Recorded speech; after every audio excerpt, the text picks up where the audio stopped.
We talked in the previous video about isoelectric point and how the isoelectric point was a useful number so that we would be able to determine the overall charge of a protein at a particular pH.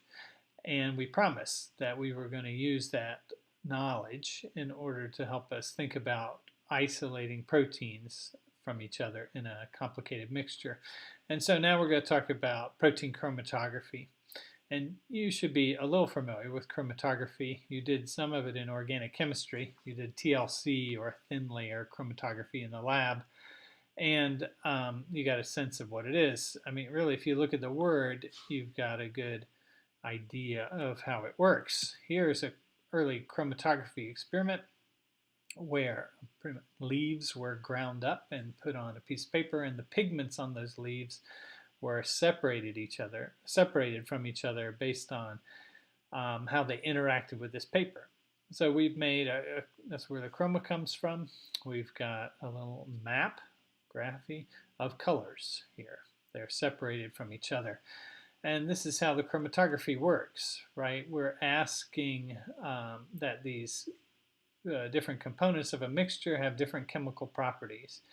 And if we ask those components to move somewhere in being dependent on those properties, some of them they'll move differently. Some will move really fast, some will move very slow, and that allows us to actually physically separate these components in space and allows us to isolate them. You know, if we were interested in purifying this particular pigment from a leaf, we could do this chromatography experiment and then get a pair of scissors and cut out, you know, this part of the paper, which would have purified xanthophyll on there. We can do a similar thing with protein chromatography. It's just most proteins are not colored, and so you can't just watch them and see them separate. Some proteins are. Cytochromes are a good example, and actually some of the colored proteins were the first ones isolated because they were so easy to track in your chromatography experiment. But let's talk about protein chromatography, and the main type of chromatography that's used in protein separation is ion exchange chromatography, and this is really where the pi value comes into play when we're looking at protein ion exchange chromatography. Ion exchange chromatography uses not a piece of paper, but a resin, right? We can think of resins as little beads, little spheres that have some chemistry associated with them. We can put these beads or that resin into a column, right? I'll show you an image of one soon, and I'll probably bring some into class. And we fill this column with this resin, and then we pour our mixture over this resin, let it drip through the column, and allowing our components to interact with that resin. Now for ion exchange chromatography, there's two main types of resins. There's a cation exchange resin and an anion exchange resin. Okay, a cation exchange resin will bind to cations, and anion exchange resin will bind to anions. And so let's look at sort of the chemistry of some of these resins.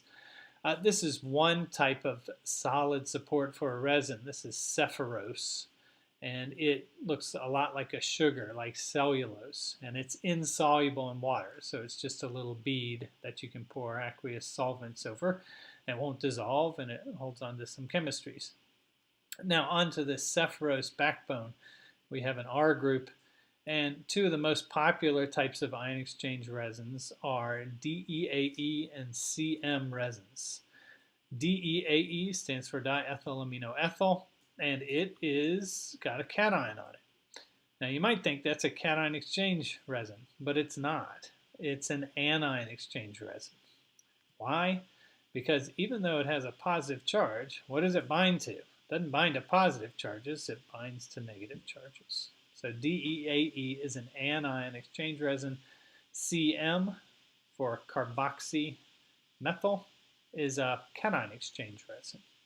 And so if you are trying to design a chromatography experiment where you want your resin to bind to a protein you're interested in, It's important to know the pI of your protein and the pH at which you're going to do this separation so that you can choose the appropriate resin to bind to the protein that you're interested in. Okay, let's look and see how this might work. Here's a column, just the bottom half. Oh, sorry, here's the column. This is the column, and we filled it with resin, right? This is the brown stuff in there. Remember, it's insoluble. And we're going to apply our mixture to the top of this resin. Now, as we continue to drip buffer through this column, the buffer will flow through and be collected in test tubes at the bottom. Now, as buffer keeps flowing through this column, the components of our mixture might travel at different rates through this resin, depending on whether they're binding to the resin or ignoring the resin.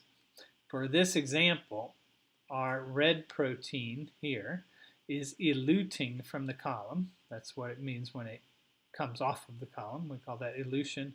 It's eluting from the column quickly, and that's probably because it doesn't bind to the resin at all. Maybe we have a cation exchange resin here, something that would bind to positive charges, and this red protein is a negatively charged protein. It's actually repelled by the resin and it elutes really quickly. Maybe the dark blue protein binds a little bit to the resin and the light blue protein binds a lot. So we will continue to drip buffer through here, and since these components interact with the resin with different binding abilities, they end up having different speeds at which they travel through the column.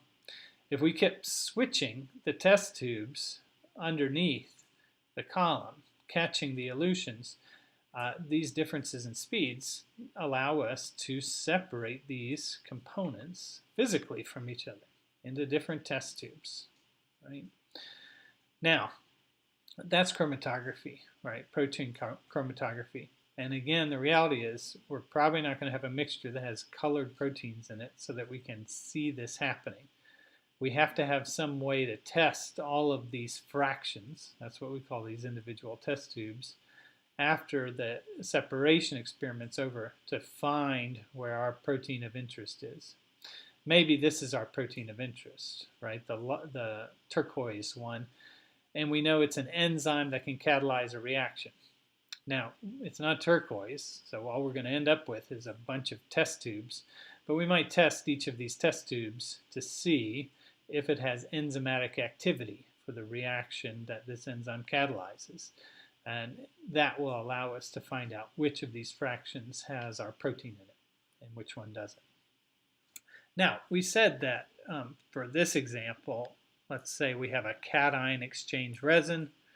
The red is a negatively charged protein, so it just flows right through. The dark blue is a partially positive, weakly positive protein, and the turquoise is highly positive. Now, when we apply our sample to this column, the red protein will flow through, and the other two bind. Now, we don't want to wait there forever for these really slow-moving proteins to find their way to the bottom of the column. There's usually a way to sort of strip them from the column or get them to elute much more quickly. And that's by adding high salt to the column, which competes for the negative charges on our cation exchange resin. So we'll apply our sample to the column, let our proteins bind, and then when we're ready for them to leave the column and be eluted, we're going to add some higher salt. The sodium ions in here will bind up all the negative charges on our column, and then these positively charged proteins will be able to be competed away and eluted off. Now, you can do salt gradients and steps of high salt concentration to sort of tease one protein from another that have very similar binding capacities. Or you can just do what they did in this experiment. Low salt, here's a red protein that doesn't bind to the column. High salt, here's our two proteins that did bind. Okay, let's look at a video now to describe the sign exchange chromatography in and see if they can explain it a little bit better than I did. Let's see. Separation in ion exchange chromatography depends upon the reversible adsorption of charged solute molecules to immobilized groups of opposite charge. Most ion exchange experiments are performed in 4 main stages: equilibration, sample application and wash, elution, and regeneration. That The white first step powder in is there the is the resin. equilibration of the stationary phase to the desired start conditions. When equilibrium is reached, all stationary phase charged groups are associated with exchangeable counterions, such as chloride or sodium. So this will be an anion exchange column The because the second step resin is is sample positively charged. application and wash. The goal in this step is to bind the target molecules and wash out all unbound material. The sample buffer should have the same pH and ionic strength as the starting buffer in order to bind all appropriately charged proteins. In the third step, elution, biomolecules are released from the ion exchanger by a change in the buffer composition. A common way is to increase the ionic strength with sodium chloride or another simple salt in order to desorb the bound proteins. Proteins are desorbed relative to the number of charged groups on their surface. The final step, regeneration, removes all molecules still bound. This ensures that the full capacity of the stationary... Okay, let's look at this experiment again. And just like the video showed, increasing salt concentration can help drive off your proteins, but also changing the pH can. If you have a positively charged protein, because the pH is less than the pi, you can get that protein to not bind anymore by increasing the pH so that your protein becomes neutral or negatively charged. So high salt or changes in pH can help elute bound proteins. Okay.